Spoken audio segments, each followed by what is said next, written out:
बलगल उला बिकमालिही कशफद्दुजा बिजमालिही हसनत जमियो खिसालिही सल्लु अलैहि वालिही।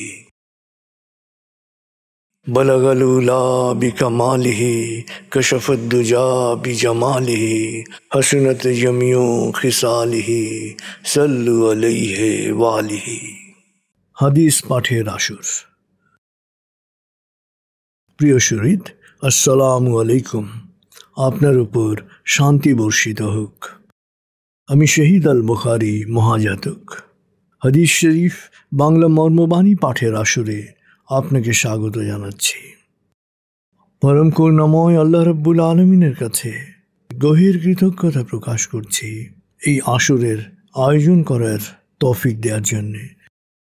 আমরা জানি, যেখানে পরম প্রভুকে স্মরণ করা হয়, স্রষ্টার মহিমা বর্ণনা করা হয়, যেখানে রসুলের বাণী পাঠ করা হয়, সে আসর আল্লাহর রহমতের ছায়াতলে চলে আসে। তাই আসুন মনটাকে আমরা একটু স্থির করি। আরাম করে বসুন, হালকাভাবে চোখ বন্ধ করুন, কয়েকবার নাক দিয়ে ধীরে ধীরে লম্বা দম নিন, নাক দিয়ে ধীরে ধীরে দম ছাড়ুন। ধীরে ধীরে দম নিন, ধীরে ধীরে দম ছাড়ুন। ধীরে ধীরে দম নিন, ধীরে ধীরে দম ছাড়ুন। এবার নিজের অন্তরের দিকে তাকান। আপনার প্রতি আল্লাহর দয়াকে, তার করুণাকে অনুভব করার চেষ্টা করুন। খুব ধীর লয়ে মনে মনে বলতে থাকুন, আল্লাহ আল্লাহ আল্লাহ আল্লাহ আল্লাহ আল্লাহ আল্লাহ আল্লাহ আল্লাহ আল্লাহ আল্লাহ।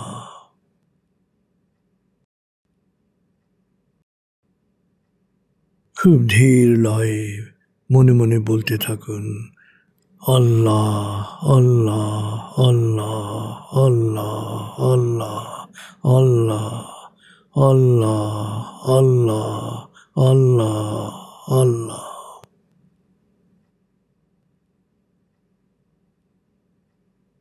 আল্লাহর স্মরণ, আল্লাহর জিকির মনে সবসময় শান্তির একটা প্রবাহ নিয়ে আসে।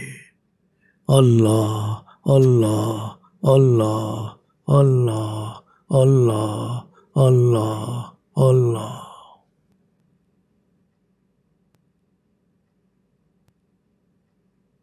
এবার দরুদে ডুবে যান। বলগল উলা বিকমালিহি কশফদ্দুজা বিজমালিহি হসনত জমিও খিসালিহি সল্লু আলাইহি ওয়ালিহি। बलगल उला बिकमालिही कशफद्दुजा बिजमालिही हसनत जमियो खिसालिही सल्लु अलैहि वालिही।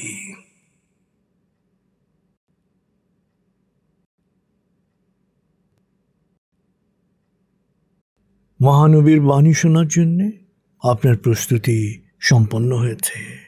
আপনার মন এখন বাণীর গভীরে প্রবেশ করতে পারবে। হাদিস পাঠের আসরের দ্বাদশ পর্বে আমরা শুনব হাদিস 159 থেকে 178। প্রসঙ্গ সালাম।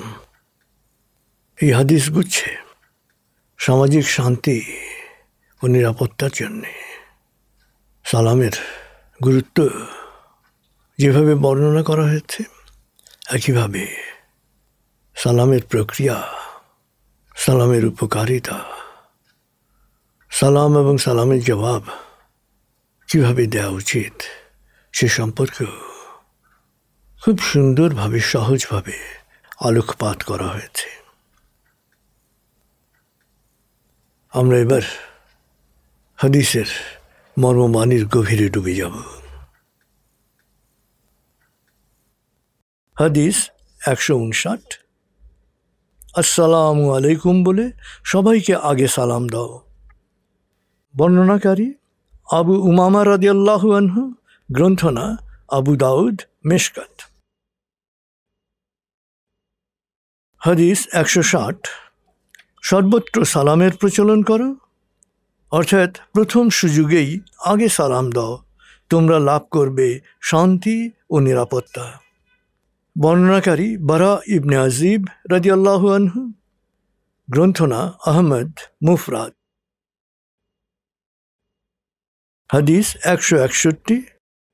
সালামের প্রসার ঘটাও, ভালো কথা সুন্দর করে বলো, এর মধ্যেই নিশ্চয়তা রয়েছে আল্লাহর ক্ষমার। বর্ণনাকারী আবু শুরাই রাদিয়াল্লাহু আনহু, গ্রন্থনা ইবনে হিব্বান তাবারানি। হাদিস 162। যখন তুমি ঘরে ফেরো তখন ঘরের সবাইকে সালাম দাও, সালাম তোমার ও তোমার পরিবারের কল্যাণ ও বরকতের উৎসে পরিণত হবে। বর্ণনাকারী আনাস ইবনে মালিক রাদিয়াল্লাহু আনহু, গ্রন্থনা তিরমিজি। হাদিস 163।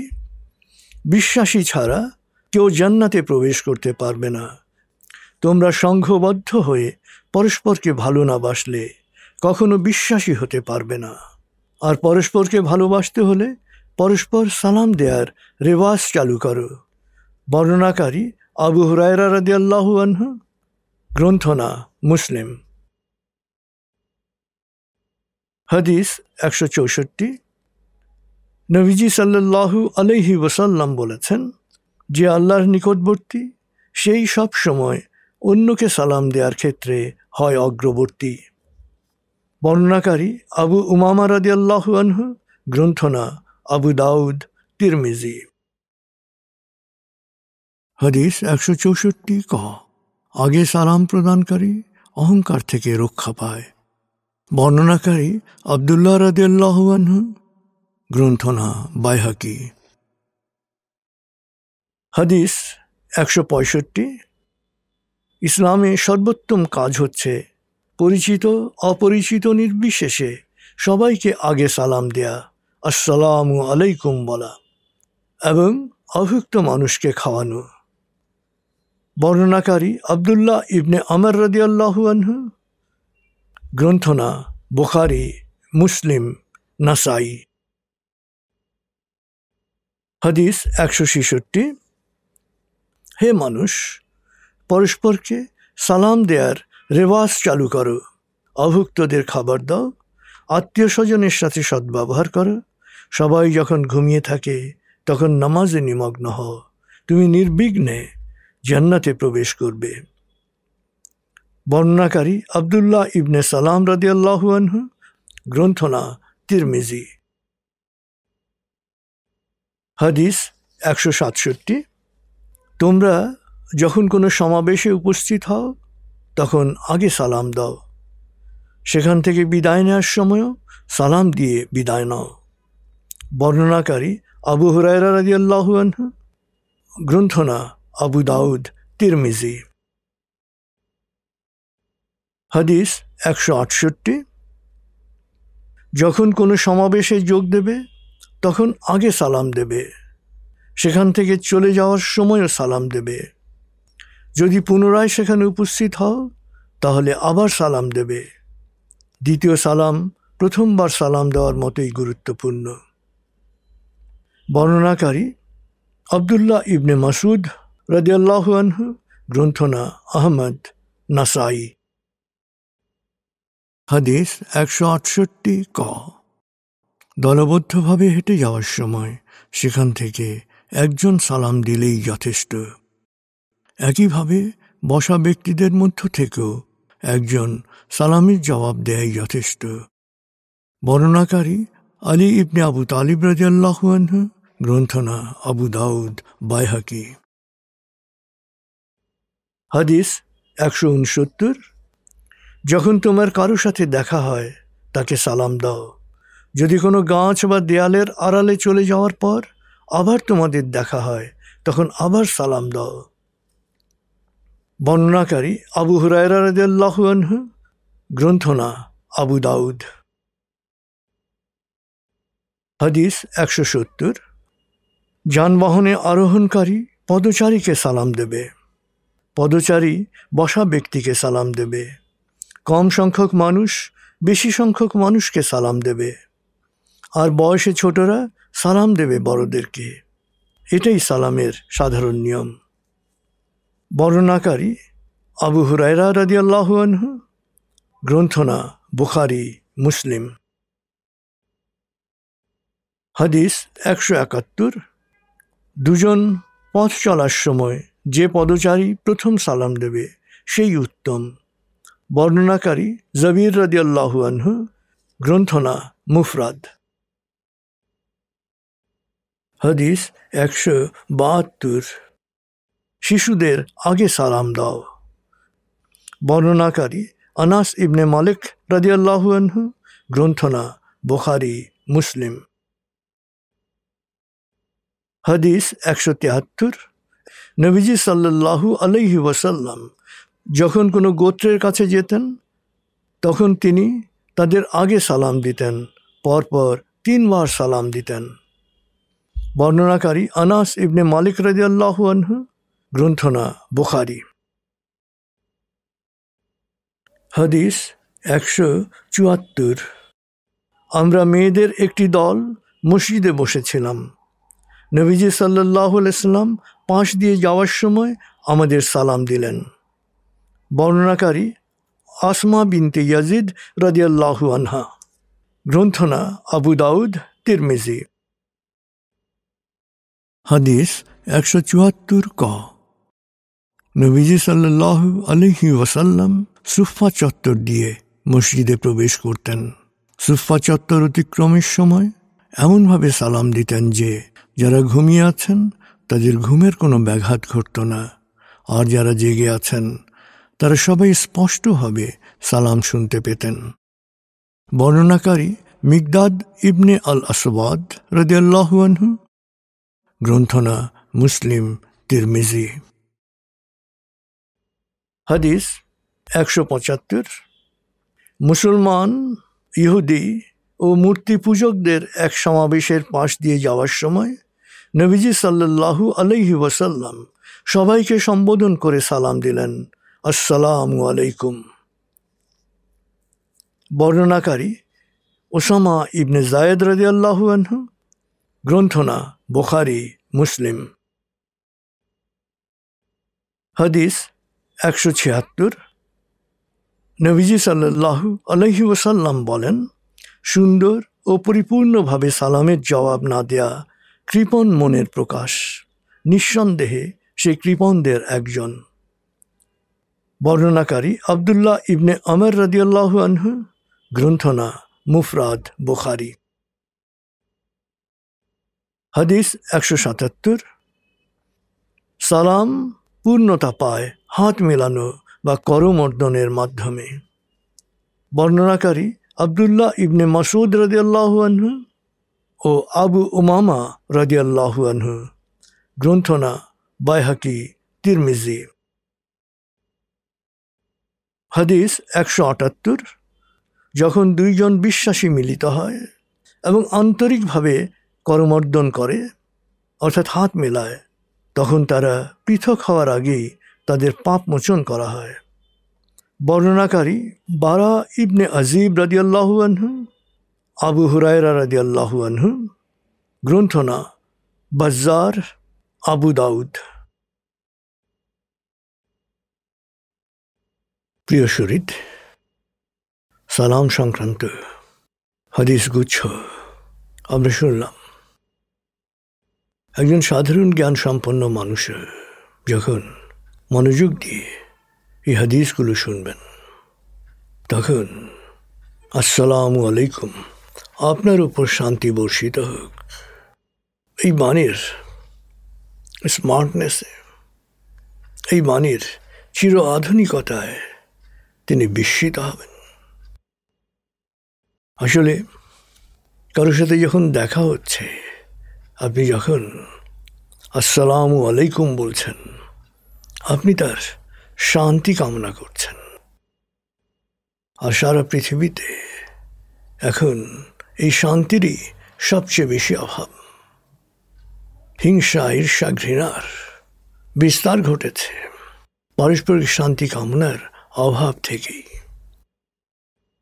এবং কারোর সাথে দেখা হলে তার শান্তি কামনা, এটা যদি আমরা বিশ্ব সংস্কৃতির অংশে পরিণত করতে পারি, তাহলে এই শুভ কামনা থেকেই হিংসার বিলুপ্তি ঘটতে পারে। নবীজি সাল্লাল্লাহু আলাইহি সাল্লাম এই সম্ভাবনা দেখেই তিনি বলেছেন, সর্বত্র সালামের প্রচলন করো, অর্থাৎ প্রথম সুযোগেই আগে সালাম দাও, তোমরা লাভ করবে শান্তি ও নিরাপত্তার।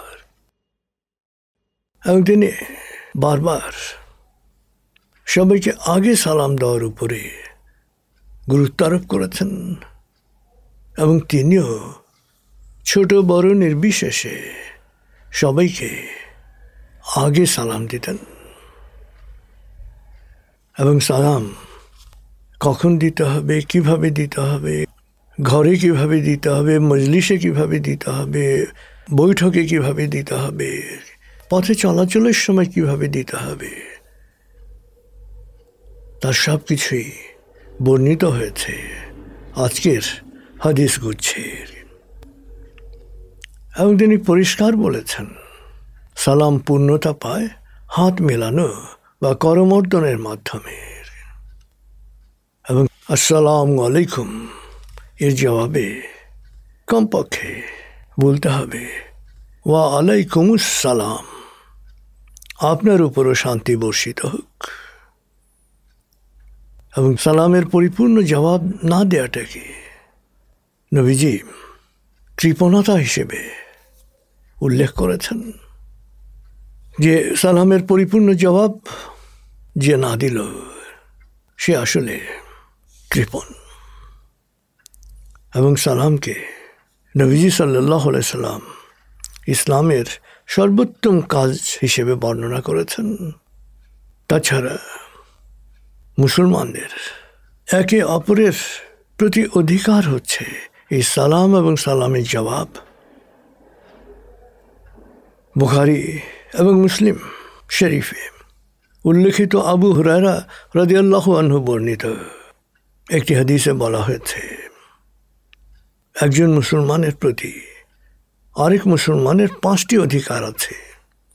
প্রথমটি হলো সালামের জবাব দেওয়ার, সুন্দরভাবে, সুস্পষ্টভাবে। আজকের হাদিস গুচ্ছের 165 এবং 166 এই দুটি হাদিসেই নির্বিঘ্নে জান্নাতে প্রবেশের জন্য কয়েকটি আমলের কথা নবীজি সাল্লাল্লাহু আলাইহি ওয়াসাল্লাম বলেছেন। তার মধ্যে প্রথম আমলটি হচ্ছে পরিচিত অপরিচিত নির্বিশেষে সবাইকে আগে সালাম দেয়া। এ থেকে বোঝা যায় যে অন্য যে কোনো আমলের চেয়ে এই সবাইকে আগে সালাম দেওয়ার আমল অতি উত্তম আমল। কেন উত্তম আমল সেটাও আরেকটি হাদিসে পরিষ্কার বলা হয়েছে, যে বিশ্বাসী ছাড়া কেউ জান্নাতে প্রবেশ করতে পারবে না। তোমরা সংঘবদ্ধ হয়ে পরস্পরকে ভালো না বাসলে কখনো বিশ্বাসী হতে পারবে না। আর পরস্পরকে ভালোবাসতে হলে পরস্পর সালাম দেওয়ার রেওয়াজ চালু করো। অর্থাৎ সালাম দেওয়ার অভ্যাস যদি আপনি গড়ে তুলতে না পারেন, আপনি কখনো বিশ্বাসী হতে পারবেন না। আর কোরআনের শিক্ষা অনুসারে সালামের জবাব দেয়া ওয়াজিব।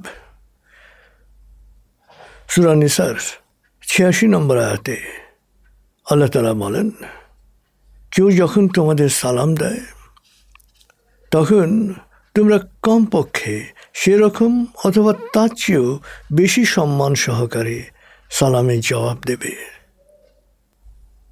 এবং সালাম দেওয়ার আদব কী হবে, এটাও নবীজি সাল্লাল্লাহু আলাইহি সাল্লাম তার দৈনন্দিন সালাম চর্চার মধ্য দিয়ে আমাদেরকে শিখিয়ে গেছেন। তিনি সবসময় স্পষ্ট স্বাভাবিক কণ্ঠে সালাম দিতেন, উচ্চ স্বরে নয়। সাহাবী মিকদাদ রাদিয়াল্লাহু আনহু, যিনি আসহাবে সুফার একজন ছিলেন, তিনি বলেছেন নবীজি সাল্লাল্লাহু আলাইহি ওয়াসাল্লাম সুফা অর্থাৎ এই চত্বর এলাকা দিয়ে যখন মসজিদে প্রবেশ করতেন, তার আগে সেখানে অবস্থানরত সাহাবীদের সালাম দিতেন এবং এমনভাবে তিনি সালাম দিতেন যারা শুয়ে আছে, যারা ঘুমিয়ে আছে তাদের ঘুমের কোনো ব্যাঘাত ঘটত না, আর যারা জেগে আছেন তারা সবাই স্পষ্টভাবে সালাম শুনতে পেতেন। এছাড়া কারো বাড়ির সামনে গিয়ে খটখট আওয়াজ করে বাড়িতে কেউ আছেন বলে ডাকাডাকি করার চেয়ে সালাম দেয়া অনেক বেশি শোভন ও পরিশীলিত আচরণ। বাড়ির দরজার সামনে 3 বার আসসালামু আলাইকুম বলার পরও যদি জবাব না আসে, বুঝতে হবে সেই বাড়িতে কেউ নেই, অথবা আপনাকে প্রবেশের অনুমতি দেওয়া হলো না। সূরা নূরের 27 নম্বর আয়াতে আল্লাহ তাআলা বলেছেন যে অন্যের বাড়িতে প্রবেশ করার আগে তাদের সালাম জানাও ও অনুমতি নাও। এই নিয়ম তোমাদের জন্য কল্যাণকর। আজকের আলোচিত হাদিস গুচ্ছে কে কাকে সালাম দেবে সেই নিয়ম বলে দেয়া আছে। সাধারণ নিয়ম, ছোটরা বড়দের আগে সালাম দেবে, তবে নবীজি সাল্লাল্লাহু আলাইহি ওয়াসাল্লাম সবসময় শিশু কিশোরদের আগে সালাম দিতেন, যাতে তারা সালাম চর্চায় অভ্যস্ত হয়। আর জান্নাতে যারা প্রবেশ করবে সেখানেও প্রতিপালকের পক্ষ থেকে বিশ্বাসীদের অভ্যর্থনা জানানো হবে সালাম সম্ভাষণের মাধ্যমে। প্রিয় শরীর, নিজের পারিবারিক পরিমণ্ডলে শান্তির ফল্গু ধারা বইয়ে দেওয়ার জন্যে যখনই ঘরে ফিরে আসুন, ঘরের মানুষদের নিজে সালাম দিন। ছেলে, মেয়ে, স্ত্রী, স্বামী যেই দরজা খুলে দিচ্ছে তাকে আগে সালাম দিন, এবং ছোটবেলা থেকেই সন্তানকে সালাম চর্চায় উদ্বুদ্ধ করুন, উৎসাহিত করুন, নিজে আগে তাকে সালাম দেওয়ার মাধ্যমে। যত আমরা সালামের সার্বজনীন প্রচলন করব, পরিচিত অপরিচিত নির্বিশেষে সালাম দেওয়ার অভ্যাস করে তুলব, এবং কেউ সালাম দিলে ওয়া আলাইকুম আসসালাম অর্থাৎ আপনার উপরও শান্তি বর্ষিত হোক, এটা সুস্পষ্টভাবে বলবো, তত আমাদের পারিবারিক ও সামাজিক জীবনে শান্তির ফল্গু ধারা প্রবাহমান হবে।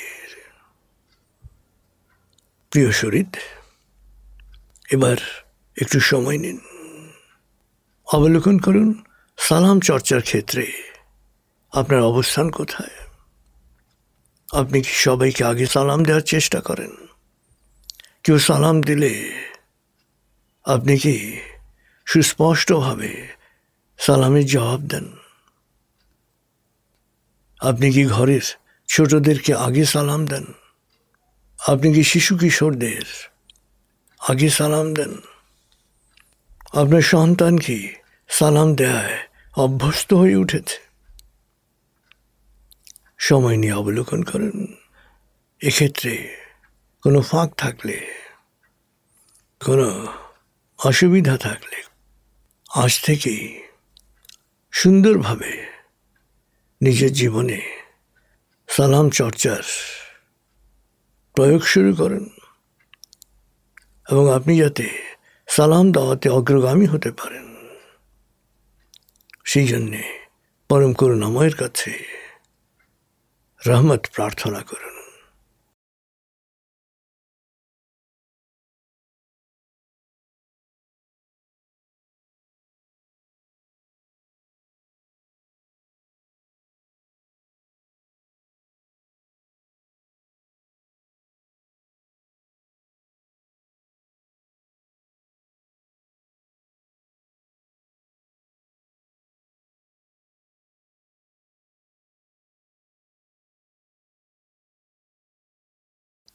এবার নিজের জন্যে আপন জনের জন্যে কোনো প্রার্থনা থাকলে আন্তরিকভাবে সেই প্রার্থনা উপস্থাপন করুন।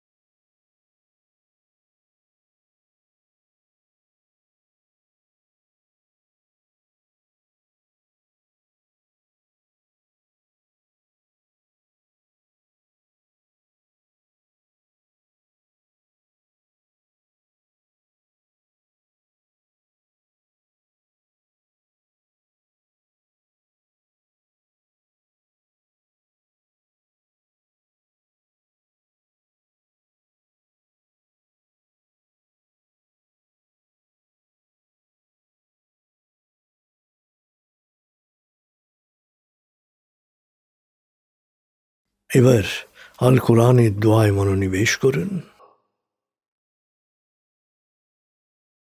আল কোরআন দোয়া।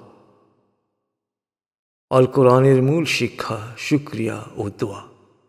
শুকরিয়া ও দোয়া আপাত অসম্ভবকে সম্ভব করে, অন্তরে প্রশান্তি আনে, দুনিয়া ও আখিরাতের কল্যাণকে নিশ্চিত করে। তাই আসুন আমরা দোয়ায় লীন হই। বিসমিল্লাহির রহমানির রহিম। সকল প্রশংসা বিশ্বজাহানের প্রতিপালক হে আল্লাহ তোমারই জন্যে। তুমি দয়াময়, মেহেরবান, প্রতিদান দিবসের মালিক। আমরা শুধু তোমারই ইবাদত করি, শুধু তোমারই সাহায্য চাই। প্রভু হে, তোমার প্রিয়জনদের সহজ সরল আলোকিত পথে আমাদের পরিচালিত করো। প্রভু হে, বিভ্রান্ত অভিশপ্তদের অন্ধকার গহ্বর থেকে তুমি আমাদের রক্ষা করো। আমিন। হে আমাদের প্রতিপালক, আমাদের দুনিয়ার কল্যাণ ও আখিরাতের কল্যাণ দান করো। আগুনের শাস্তি থেকে আমাদের রক্ষা করো। হে আমাদের প্রতিপালক, আমরা ঈমান এনেছি, তুমি আমাদের ক্ষমা করো, তুমি আমাদের করুণা করো, তুমি করুণা নিধান। হে আমাদের প্রতিপালক, সরল পথ প্রদর্শনের পর তুমি আমাদের অন্তরকে সকল প্রকার সংশয় ও বিভ্রান্তি থেকে মুক্ত রাখো। তোমার রহমতের ছায়ায় আমাদের রাখো। নিশ্চয়ই তুমি বেহিসাব দানকারী। হে আমাদের প্রতিপালক, প্রতিদান দিবসে আমাকে, আমার মা বাবাকে এবং সকল বিশ্বাসীকে তুমি ক্ষমা করে দিও। হে আমাদের প্রতিপালক, আমাকে জ্ঞান দান করো। হে আমার প্রতিপালক, আমার মা বাবা শৈশবে যে মমতায় আমাকে লালন করেছেন, তুমিও তাদের উপর সেরকম করুণা বর্ষণ করো। হে আমাদের প্রতিপালক, আমরা আমাদের নিজেদের ওপরে জুলুম করেছি, তুমি ক্ষমা না করলে, দয়া না করলে আমরা ধ্বংস হয়ে যাব। হে আমাদের প্রতিপালক, আমরা একজন আহ্বানকারীর আহ্বানে সাড়া দিয়ে তোমার প্রতি ঈমান এনেছি। অতএব তুমি আমাদের সকল গুনাহ মাফ করো, সকল দোষ ত্রুটি মুক্ত করো এবং সৎকর্মশীলদের কাতারে আমাদের শেষ পরিণতি দাও। হে আমাদের প্রতিপালক, আমাদের সবর ও দৃঢ়তা দান করো, অবিশ্বাসীদের বিরুদ্ধে আমাদের সাহায্য করো। প্রভু হে, শয়তানের কুপ্ররোচনা থেকে আমি তোমার আশ্রয় প্রার্থনা করছি। প্রভু হে, শয়তানকে আমার থেকে দূরে রাখো। হে পরওয়ারদিগার, আমাদের এবং বিশ্বাসী অগ্রণীদের ক্ষমা করো। বিশ্বাসীদের ব্যাপারে সকল প্রকার হিংসা বিদ্বেষ থেকে আমাদের অন্তরকে মুক্ত রাখো। আমি আশ্রয় গ্রহণ করছি প্রভাতের স্রষ্টার, আশ্রয় গ্রহণ করছি তার সৃষ্টির অনিষ্ট থেকে, রাতের অন্ধকারের অনিষ্ট থেকে, গ্রন্থিতে ফুৎকার দানকারী ডাইনীদের অনিষ্ট থেকে, হিংসুকের হিংসার অনিষ্ট থেকে, মানুষের অন্তরে গোপনে কুমন্ত্রণা দানকারী জিন ও মানুষের কুমন্ত্রণার অনিষ্ট থেকে, মানুষের অধিপতি, মানুষের উপাস্য, মানুষের প্রতিপালকের নিকট আমি আশ্রয় গ্রহণ করছি। প্রভু হে, তুমি ছাড়া কোনো উপাস্য নাই। তুমি মহাপবিত্র, আমি পাপী, আমি গুনাহগার, আমায় ক্ষমা করো। হে আমাদের প্রতিপালক, তুমি আমাদের এই কাজ কবুল করো। নিশ্চয়ই তুমি সব শোনো, সব জানো। প্রভু হে, আমাকে প্রজ্ঞা দান করো এবং সৎকর্মশীলদের সাথে সংঘবদ্ধ করো। প্রভু হে, আমাকে জালেমের হাত থেকে রক্ষা করো। হে আমার প্রতিপালক, তুমি আমাকে ও আমার সন্তানদেরকে নামাজ কায়েমকারী হিসেবে প্রতিষ্ঠিত করো। প্রভু হে, আমাদের দোয়া কবুল করো। হে আমার প্রতিপালক, দুনিয়া ও আখিরাতের মালিক, আমাকে সমর্পিত ও সৎকর্মশীলদের সাথে সংঘবদ্ধ মানুষ হিসেবে মৃত্যু দান করো। হে আমাদের প্রতিপালক, আমাদের পাপ মোচন করো। সকল বাড়াবাড়ির জন্যে আমাদের ক্ষমা করো। বিশ্বাসে দৃঢ় রাখো, অবিশ্বাসের বিরুদ্ধে বিজয়ে আমাদের সাহায্য করো। প্রভু হে, আমাদের জালেমের হাতে নিগৃহীত করো না। প্রভু হে, দয়া করো, জালেমের জুলুম থেকে আমাদের মুক্তি দাও। প্রভু হে, আমি অসহায়, তুমি এর প্রতিবিধান করো। হে আমাদের প্রতিপালক, আমাদের যদি ভুল বা ত্রুটি হয়, সেজন্য আমাদের পাকড়াও করো না। প্রভু হে, আমাদের পূর্বসূরীদের উপর যেরূপ গুরুভার অর্পণ করেছিলে, আমাদের ওপর তেমন ভার চাপিয়ে দিও না। প্রভু হে, আমাদের ওপর সাধ্যাতীত কোনো দায়িত্ব দিও না। আমাদের ক্ষমা করো, দয়া করো, তুমি আমাদের প্রভু। অবিশ্বাসীদের বিরুদ্ধে আমাদের সাহায্য করো। হে আমাদের প্রতিপালক, তুমি যা নাজিল করেছ তা আমরা মেনে নিয়েছি এবং তোমার রসুলের অনুসরণ করছি। অতএব সত্যের সাক্ষীর তালিকায় আমাদের নাম অন্তর্ভুক্ত করো। প্রভু হে, আমাকে সৎকর্মশীল সন্তান দান করো। প্রভু হে, আমার হৃদয় প্রশস্ত করে দাও, আমার কাজকে সহজ করে দাও, আমার কণ্ঠের জড়তা দূর করে দাও, যেন সবাই আমার কথা বুঝতে পারে। হে আমাদের প্রতিপালক, আমাদের ধৈর্য দাও, বিশ্বাসে দৃঢ়তা দাও, আমাদের সমর্পিতের মৃত্যু দান করো। হে আমাদের প্রতিপালক, আমরা তোমারই ওপর ভরসা করেছি, তোমারই দিকে তাকিয়ে আছি এবং শেষ পর্যন্ত তোমার কাছেই আমরা ফিরে যাব। প্রভু হে, আমরা যেন অবিশ্বাসীদের নিপীড়নের শিকার না হই। আমাদের সকল অপরাধ ক্ষমা করো, তুমি প্রজ্ঞাময়, মহাপরাক্রমশালী। আমার সালাত, আমার কোরবানি, আমার জীবন, আমার মরণ, আমার সব কিছুই মহাবিশ্বের প্রতিপালক আল্লাহরই জন্যে। তিনি একক অদ্বিতীয়, এ আদেশই আমি পেয়েছি। আমি সমর্পিতদের মধ্যে প্রথম। রোগ যন্ত্রণা, দুঃখ কষ্টে আমি জর্জরিত। প্রভু হে, দয়া করো, তুমি পরম করুণাময়। হে আল্লাহ, তুমি আমাদের রক্ষক, তুমি আমাদের ক্ষমা করো, দয়া করো, তুমি সর্বোত্তম ক্ষমাকারী। হে আল্লাহ, আমরা তোমার নির্দেশ শুনেছি এবং মেনে নিয়েছি। আমরা তোমারই কাছে ক্ষমা চাচ্ছি। শেষ পর্যন্ত আমরা তোমারই কাছে ফিরে যাব। প্রভু হে, আমাদের স্ত্রী ও সন্তানদের আমাদের তৃপ্তি ও আনন্দের উৎসে পরিণত করো এবং আমাদের সত্য সচেতনদের আদর্শে পরিণত করো। হে আমার প্রতিপালক, তুমি আমার ও আমার মা বাবার প্রতি যে অনুগ্রহ করেছ, সেই জন্য শুকরগুজার হওয়ার তৌফিক আমাকে দাও। তোমাকে খুশি করার মতো সৎকর্ম করার শক্তি আমাকে দাও। প্রভু হে, অনুগ্রহ করে তোমার সৎকর্মশীল বান্দাদের মধ্যে আমাকে অন্তর্ভুক্ত করো।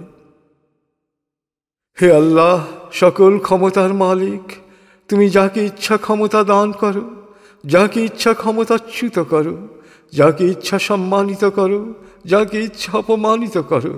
তুমি সর্বশক্তিমান, সকল কল্যাণ ও মঙ্গলের আধার। তুমি দিনের আলোকে করো অন্ধকারে লীন, আর রাতের নিকষ আধার ভেদ করে আনো সোনালি সকাল। তুমি প্রাণহীনকে দাও প্রাণ, আর প্রাণবন্তকে করো প্রাণহীন।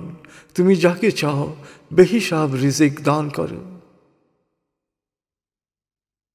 হে আল্লাহ, সকল ক্ষমতার মালিক, তুমি আমাদের ক্ষমা করো, তুমি আমাদের কবুল করো।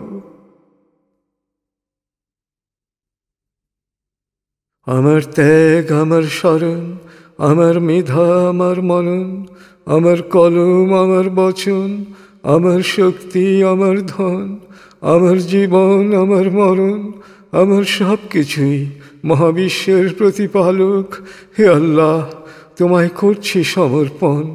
অনন্ত অসীম দয়াময় প্রভু, তুমি নিরঞ্জন, তোমার রহমতের ছায়ায় আমায় রাখো সারাক্ষণ। আমার ত্যাগ, আমার স্মরণ, আমার মেধা, আমার মনন, আমার কলম, আমার বচন, আমার শক্তি, আমার ধন, আমার জীবন, আমার মরণ, আমার সব কিছুই মহাবিশ্বের প্রতিপালক হে আল্লাহ তোমায় করছি সমর্পণ। অনন্ত অসীম দয়াময় প্রভু, তুমি নিরঞ্জন, তোমার রহমতের ছায়ায় আমায় রাখো সারাক্ষণ। আমার ত্যাগ, আমার স্মরণ, আমার মেধা, আমার মনন, আমার কলম, আমার বচন, আমার শক্তি, আমার ধন, আমার জীবন, আমার মরণ, আমার সব কিছুই মহাবিশ্বের প্রতিপালক হে আল্লাহ তোমায় করছি সমর্পণ। অনন্ত অসীম দয়াময় প্রভু, তুমি নিরঞ্জন, তোমার রহমতের ছায়া আমায় রাখো প্রতিক্ষণ। আমিন। পরম করুণাময় আমাদের হাদিস পাঠের আসরকে সৎকর্ম হিসেবে কবুল করুন এবং আজকের আসরে অংশগ্রহণকারী সবাইকে দুনিয়া ও আখেরাতে সফল ও সম্মানিত করুন। আমিন। খুদা হাফিজ। আসসালামু আলাইকুম। আপনার উপর শান্তি বর্ষিত হোক।